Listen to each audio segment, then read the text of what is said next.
Good morning students. आज हम हिंदी में पढ़ेंगे मीरा के पद। आपके वाक्य अधूरे रह गए हैं, लेकिन हम जो है अभी बहुत ज़्यादा पिछड़ गए हैं। ठीक है, अभी हमारे केवल सेकंड चैप्टर हुए हैं, हमारा सिलेबस बहुत ही पीछे चल रहा है, इसलिए थोड़ा सा हम सिलेबस आगे कर लें, फिर हम आपको व्याकरण भी समझाएंगे। व्याकरण की एक एक चीज़ हम आपको समझा देंगे और एग्ज़ाम के समय समझेंगे आप तो आपको ज़्यादा याद रहेगा। ठीक है, फिर भी 4-5 अपने जो चैप्टर हो जाएंगे उसके बाद हम आपको व्याकरण समझाना शुरू करेंगे। ठीक है, तो आज हम पढ़ेंगे थर्ड चैप्टर मीरा के पद। ठीक है, तो थोड़ा सा मीरा के पद पढ़ने से पहले हम क्या करेंगे, थोड़ा सा उनके बारे में जान लेंगे, है ना, कि मीराबाई कौन थी। मीराबाई जो थी वो श्री कृष्ण की बहुत बड़ी भक्त थी। मतलब उनकी जो भक्ति थी वो वात्सल भाव की थी, वो निस्वार्थ भक्ति थी उनकी। मतलब वह उनसे कुछ पाने की इच्छा नहीं रखती थी, वो निस्वार्थ भाव से उनसे प्रेम करती थी। मतलब उनकी भक्ति में लीन रहना उनको पसंद था। उनकी भक्ति के कारण उन्होंने अपना सब कुछ छोड़ दिया था। मतलब उन्हें किसी से कोई मतलब नहीं था, वह केवल जानती थी किसको, सिर्फ श्री कृष्ण को जानती थी। थोड़ा सा उनके परिचय पे ध्यान देते हैं, आप लोग अंडरलाइन कर लें। सबसे पहले जन्म। ठीक है, इनका जन्म 1503 में माना जाता है। इनके जन्म में बहुत ज़्यादा मतलब इनके जन्म में अभी कंफर्म नहीं है कि इनका जन्म 3 में हुआ ही था, लेकिन माना जाता है कि 1503 में इनका जन्म हुआ था। ठीक है, और कहाँ हुआ था, राजस्थान में हुआ था। मृत्यु इनकी 1630 में हुई थी, 1630 ईस्वी में हुई थी। ठीक है, और इनके आराध्य कौन थे, श्री कृष्ण थे। ठीक है, और इनका विवाह राणा सांगा के पुत्र भोजराज के साथ हो गया था। ठीक है, इनका विवाह जो था किसके साथ हुआ था, राणा के पुत्र भोजराज के साथ हुआ था। लेकिन उनके विवाह के 1 साल बाद ही उनके पति का देहांत हो गया था। और इनकी जो पद हैं इसमें इन्होंने, इनकी जो भाषा है वह कैसी थी, राजस्थानी, ब्रज और गुजराती। तो इन पद में उन्होंने, मीरा के जो पद हैं उसमें उन्होंने राजस्थानी और ब्रज भाषा का प्रयोग किया है। ठीक है, तो अब अपन देखते हैं, थोड़े से पद देखते हैं। इसके पहले अपन इसका केंद्रीय भाव पढ़ते हैं। थोड़ा सा केंद्रीय भाव पढ़ने से क्या होता है, जो पद में जो दिया रहता है उसकी डिटेल हमको समझ में आ जाती है। तो प्रस्तुत पद में मीराबाई प्रिय परमात्मा के मिलन के क्षणों को परम प्रसन्न क्षणों के रूप में व्यक्त करती हैं। मतलब मीराबाई जो हैं, जो अपने श्री कृष्ण से जो मिलने की उनकी इच्छा है, तो उसको बहुत प्रसन्नता से व्यक्त करती हैं। इस मिलन पर्व को उन्होंने फागुन में खेली जाने वाली फाग के अनुरूप व्यक्त किया है। मतलब जब वह अपने कृष्ण से मिल रही हैं, अब उनको ऐसा लगने लगा है कि अब मैं अपने कृष्ण से मिलूंगी, तो वह उन्होंने उसको किस रूप में व्यक्त कर दिया, फागुन। फागुन मतलब जब होली का जो महीना होता है, फागुन कहते हैं उसको, है ना, जब होली खेली जाती है उस महीने को फागुन महीना कहते हैं। तो उन्होंने फागुन के महीने से उसको व्यक्त किया है। उनका जो मिलन है उसको किस में व्यक्त किया है, जैसे होली खेलते हैं, इतनी प्रसन्न है वो कि होली में इंसान सब कुछ भूल जाता है, इसी तरह वह भी सारी चीज़ों को भूल गई हैं।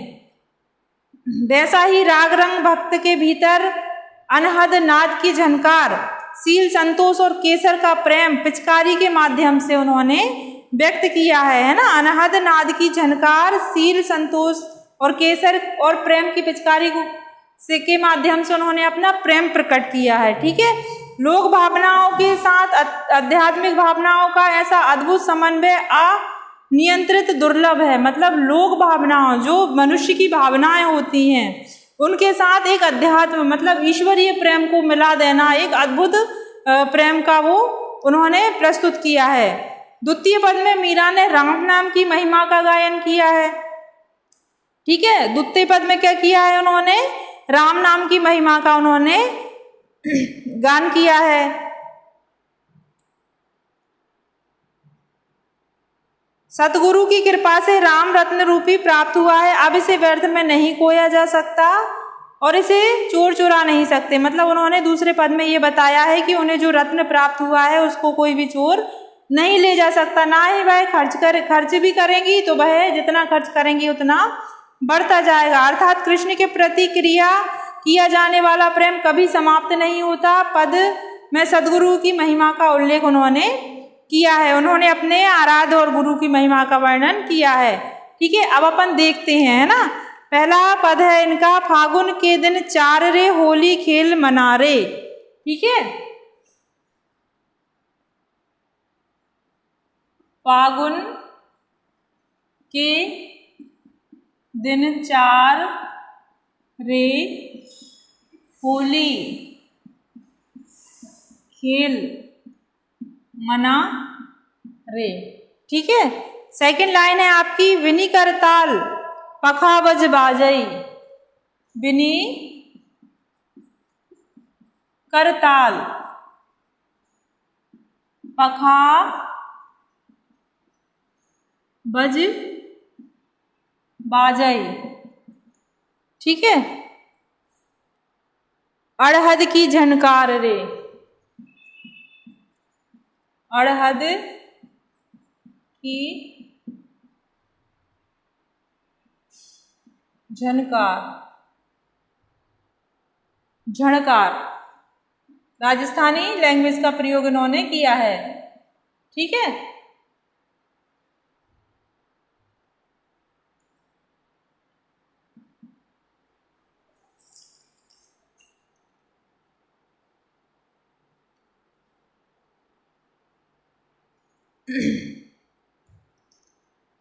अब वह क्या कह रही हैं कि फागुन के दिन 4 रे होली खेल मना। वह कह रही हैं कि फागुन के केवल 4 ही दिन हैं, होली खेलने के केवल 4 ही दिन हैं, इसलिए तू मना मतलब होता है मन, हे मन तू होली खेल।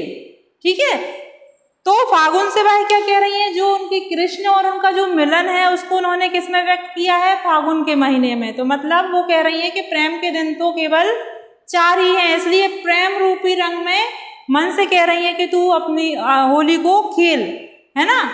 बिनी करताल, बिनी मतलब होता है बिना, बिनी मतलब होता है बिना, करताल मतलब होता है हाथों, हाथों के। ठीक है, बिना हाथों के। पखावज बाजई, पखावज मतलब बाजे बाजने लगे हैं, बाजे बाजने लगे हैं।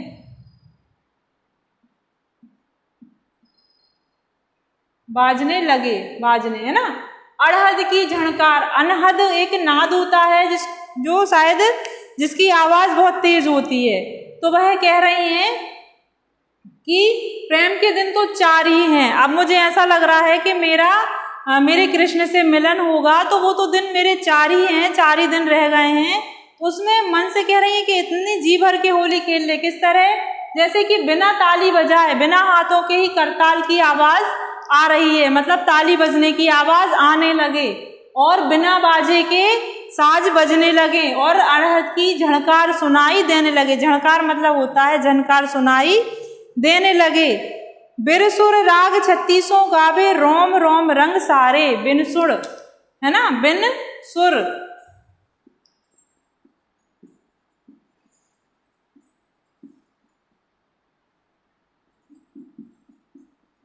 छत्तीसई, 36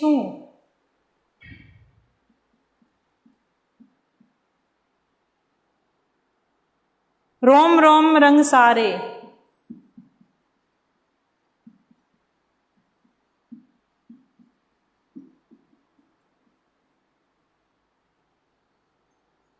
सील संतोष की केसर घोली।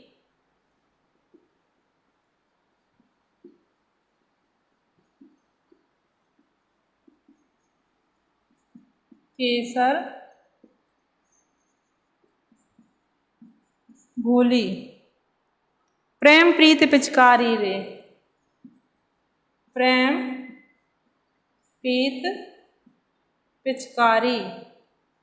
अब वह क्या कह रही है, देखिए, बिन सुर, बिना सुर के राग, 36 राग जो होते हैं वह गाने लग गए हैं। मतलब इतनी मस्त हो गई हैं वो होली खेलने में, अपने प्रियतम से मिलने के लिए इतनी व्याकुल और इतनी खुश हैं वो कि क्या लग रहा है उन्हें कि बिना सुर के ही उन्हें सुर सुनाई दे रहे हैं, बिना राग के 3600 राग उनको सुनाई दे रहे हैं, है ना। जिससे क्या हो रहा है, उनका रोम रोम में ऐसा लग रहा है कि उन्होंने होली खेल ली है, रोम रोम रंग से भर गया हो। किस तरह, जैसे कि बिना सुर के उन्हें सुर सुनाई दे रहे हैं, राग बज रहे हैं, गाने बज रहे हैं, उनके जो भाव हैं वो व्यक्त हो रहे हैं। सील संतोष की केसर घोली, सील मतलब शालीनता, संतोष मतलब धैर्य, है ना। केसर घोली मतलब केसर एक सुगंधित पदार्थ होता है ना, केसर में बहुत अच्छी सुगंध आती है। तो सील संतोष की सुगंध घुल गई है, उनकी अंतरात्मा में सील और संतोष की सुगंध घुल गई है। प्रेम प्रीत की पिचकारी, और पिचकारी किसकी है, उनकी प्रेम की और प्रीत की, उनके अंदर एक पिचकारी है जिससे वह होली खेल रही हैं। ठीक है, ये समझ में आई आपको 4 लाइन के फागुन के दिन 4 मतलब प्रेम के दिन केवल 4 हैं, उसमें तुम पूरी तरह से डूब जाओ, उसमें तुम पूरी तरह से नहा लो, पूरी तरह से होली खेल लो। बिना करताल, बिना ताली हाथ उठाए ताली की आवाज सुनो, बिना बाजे के बाजों की आवाज सुनो, और अड़हत की झनकार सुनो। ठीक है, बिन सुर राग सुनाई दे रहे हैं, बिन 3600 गाने बज रहे हैं, 3600 राग बज रहे हैं, रोम रोम उनका रंग से भर गया है। ठीक है, सील संतोष की सुगंध चारों तरफ फैल गई है, प्रेम की पिचकारी चारों तरफ चल रही है। ठीक है,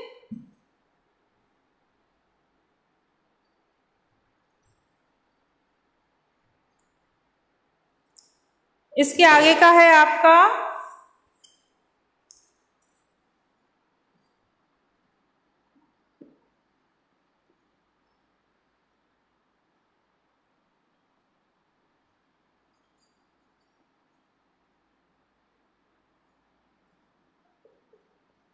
उड़त गुलाल लाल भयो अंबर,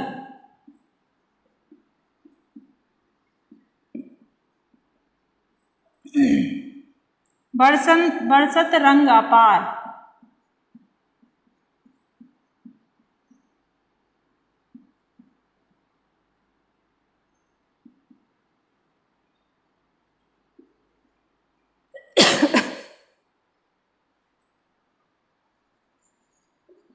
घूंघट के पट खोल दिए हैं, लोक लाज सब डार।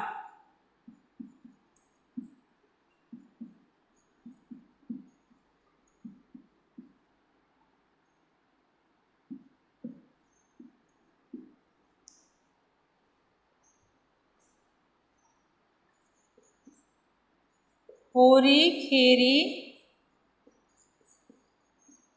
पीब घर आवे,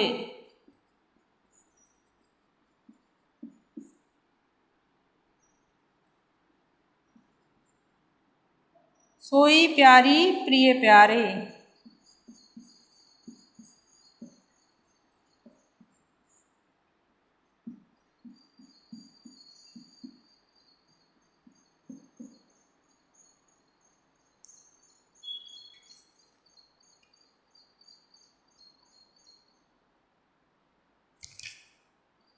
मेरे तो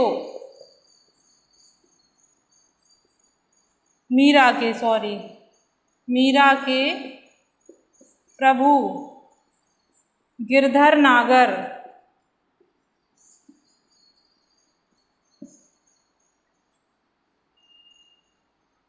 चरण कंबल बलिहारी।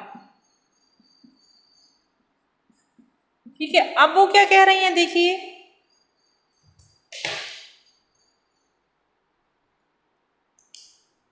पहले उन्होंने बताया कि उनके रोम रोम में क्या भर गया है, रंग भर गया है। ठीक है, फिर वो कह रही है कैसा लग रहा है, उड़त गुलाल लाल भयो अंबर, ऐसा लग रहा है कि जो गुलाल जो है वो इतनी ऊंचाई से उतनी तेजी से उड़ रही है कि जैसे पूरा आकाश, अंबर मतलब होता है आकाश, लाल हो गया हो, गुलाल से पूरा रंग गया हो। बरसत रंग अपार, और वही जो गुलाल आकाश में चला गया है, पूरा आकाश लाल हो गया है, वही फिर लाल रंग बनकर बरस रहा है। ठीक है, पहले गुलाल उड़ गया पूरा और ऐसा लग रहा है पूरे मनुष्यों पे या मीराबाई के ऊपर पूरा रंग ऊपर से बरस रहा है, लाल रंग उनके ऊपर पूरा सा बरस रहा है। वह पूरी तरह से रंग में लथपथ हो गई हैं। घूंघट के पट खोल दिए हैं, मतलब उन्होंने जो क्या है, जो घूंघट डाल रखा है, जो दुपट्टे से उन्होंने अपना चेहरा छुपा रखा था, तो वो उन्होंने सारे खोल दिए हैं। उन्होंने अपने घूंघट को खोल दिया है सबके सामने। लोक लाज सब डारे रे, क्यों? क्योंकि अगर वो लोक लज्जा करती हैं तो वह होली नहीं खेल पाएंगी।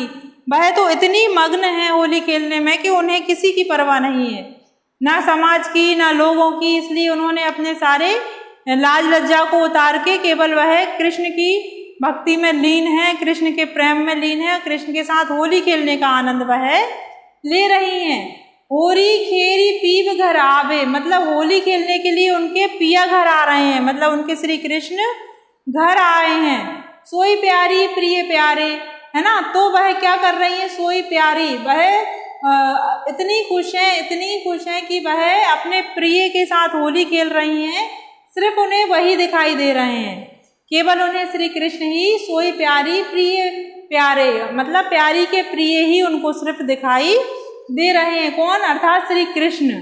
श्री कृष्ण उनके साथ होली खेलने आ रहे हैं। उन्हें लोक लाज का डर नहीं है। उन्हें कौन दिखाई दे रहे हैं? सिर्फ श्री कृष्ण उनको दिखाई दे रहे हैं। मीरा के प्रभु, मीरा के प्रभु गिरधर नागर, मतलब मीरा के प्रभु कौन है? गिरधर, जिन्होंने गिरिराज पर्वत को धारण किया था, अर्थात श्री कृष्ण।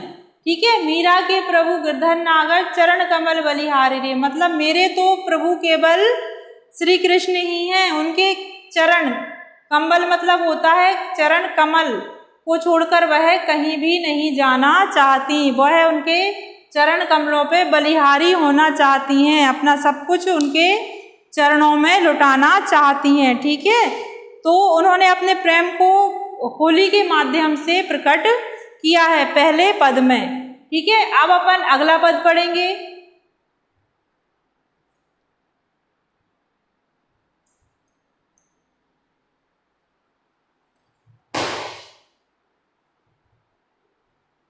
ठीक है, अब वह क्या कह रही है?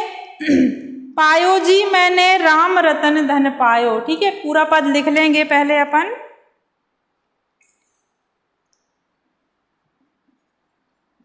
पायो जी मैंने राम रतन धन पायो। ठीक है, फिर वस्तु अमूलिक दी मेरे सतगुरु, कृपा कर अपनायो, करी कृपा अपनायो।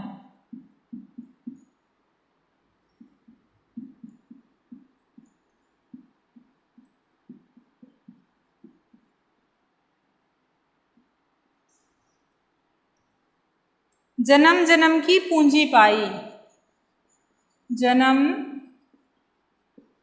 जन्म की पूंजी पाई, जग में सबई खुवायो, जग में सबई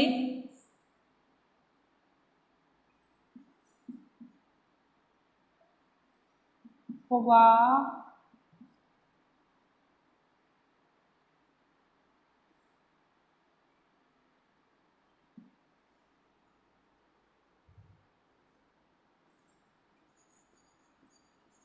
खर्चे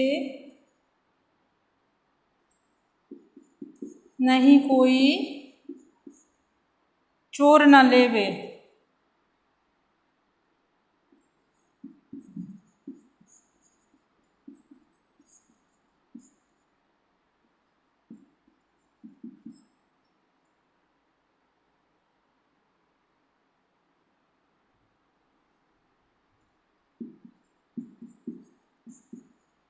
दिन दिन बढ़त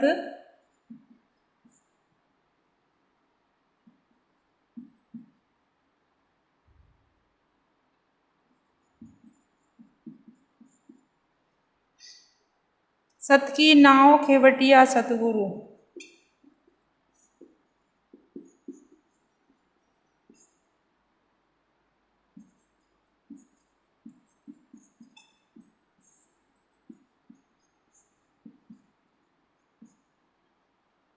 भव सागर तरी आयो।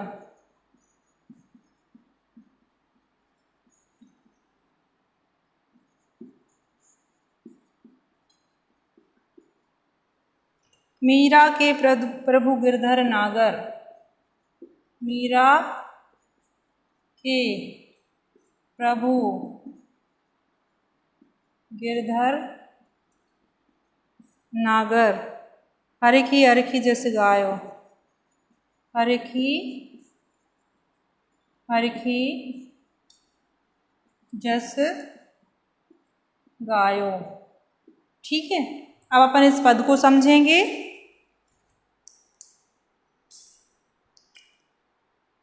अब वह क्या कह रही हैं? पायो जी मैंने राम रतन धन पायो, है ना। मीराबाई जी कह रही हैं कि मैंने तो क्या पा लिया है?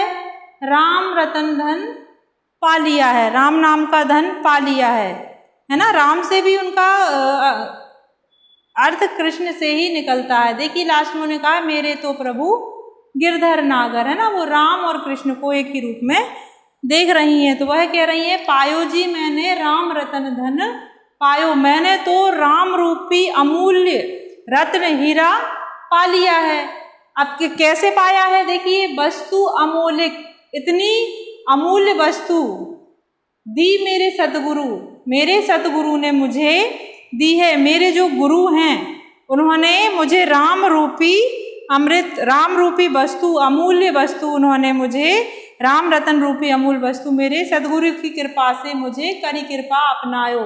मतलब मेरे सतगुरु की कृपा है कि उन्होंने मुझे अपनाया है और मुझे इतनी अमूल्य वस्तु प्राप्त करने का सौभाग्य मिला है। राम रतन धन पाने का मुझे सौभाग्य मिला है। धन मतलब होता है पैसा, ठीक है। अब वह उस धन की विशेषता बता रही हैं कि जन्म जन्म की पूंजी पाई। मैंने तो अपने 7 जन्म की पूंजी मतलब इकट्ठा किया हुआ धन, 7 जन्म का धन मैंने इकट्ठा किया, पा लिया है ना। मुझे 7 जन्म में धन इकट्ठा करने की जरूरत नहीं है। मैंने तो एक ही जन्म में 7 जन्म की पूंजी को इकट्ठा कर लिया है और मैंने उसको पा लिया है। जग में सबई खोबायो, और जग की जितनी भी सारी चीजें हैं वह मैंने खो दी हैं। मतलब मैंने अपनी सारी चीजों को खोकर मैंने तो अपनी जन्म जन्म की चीजों को, जन्म जन्म की पूंजी को पा लिया है। खर्चे नहीं कोई चोर ना लेवे। अब ये धन की क्या विशेषता बता रही है कि ये खर्चा नहीं होता, ये मतलब व्यय नहीं होता, ना ही इसको कोई चोर लेता है। मतलब मैंने जो धन पाया है वह खर्चा नहीं होता। और अगर मैं खर्च भी करती हूँ, दिन दिन बढ़त सवायो, और अगर इसको खर्च भी किया जाए तो ये कैसा धन है कि दिन पे दिन वह 7 गुना बढ़ता है। सवायो मतलब होता है 7 गुना बढ़ जाता है। जितना ही मैं इसे खर्च करती हूँ उतना ही ये 7 गुना बढ़ जाता है। मतलब मेरे पास ऐसा धन है कि अब ये कभी भी खर्च नहीं होगा और इसको कोई चोर भी चुरा के नहीं ले जाएंगे। सत की नाव खेवटिया सतगुरु भव सागर तरी आयो। मतलब सत की नाव, मेरी जो सत की नाव है, मैं जिस नाव पे सवार हूँ उसके खेवटिया, उसको चलाने वाले कौन हैं? मेरे सतगुरु हैं। जिस सत की नाव पे मैं सवार हूँ उसको चलाने वाले मेरे सतगुरु हैं। भव सागर तरी आयो, और अब तो जब अगर मेरे सतगुरु ही मेरी नाव को चला रहे हैं तो मुझे भवसागर से पार होने में तो अब समस्या होगी नहीं। मेरा तो भवसागर पार हो ही गया। भवसागर के पास वह मुझे ले आए हैं। मीरा के प्रभु गिरधर नागर हरकी हरकी जस गायो। अब वह कहती हैं मीरा के तो सिर्फ गिरधर नागर, जिन्होंने गिरिराजी पर्वत को उठाया है, केवल वही हैं। हरकी हरकी, और हंसते हंसते बस मुझे क्या करना है, उन्हीं के जस को गाना है। वह हंस हंस कर उनके जस का गुणगान कर रही हैं, वह मस्त होकर उनका गुणगान कर रही हैं। मतलब वह इतनी लीन है कि उन्हें जग से मोह माया नहीं है, उन्हें किसी से मोह माया नहीं है। उन्हें तो किससे लगन है उनकी, तो अपने कृष्ण से। और उनके सतगुरु जो कौन है, वही कृष्ण हैं, जो उनकी नाव को चला रहे हैं। अब वो कह रही है मुझे अब किसी बात की चिंता नहीं है, मुझे तो भवसागर से अब पार होना ही है, क्योंकि मेरी नाव के ही खेवैया मेरे गुरु हैं, मेरे आराध्य हैं। ठीक है, तो इस तरह मीराबाई ने क्या किया है, अपने प्रेम को होली के माध्यम से, धन के माध्यम से, है ना, प्रसन्न मन के माध्यम से उन्होंने अपने प्रेम को प्रकट किया है। वह उन्होंने एक काल्पनिक रचना बनाई है कि होली के दिन आ गए हैं, केवल 4 दिन हैं, उसमें हमको होली खेलना है। और होली किस तरह खेलना है, लोक लाज को छोड़ के उनको होली खेलना है। ठीक है, तो ये आपको समझ आ गए होंगे। इसके क्वेश्चन आंसर हम आपको लिखा देंगे। आपके वाक्य रह गए हैं, वाक्यों को हम एक बार फिर से समझाएंगे, फिर से रिवाइज करेंगे। ठीक है, और संधि भी आपकी अभी अधूरी है।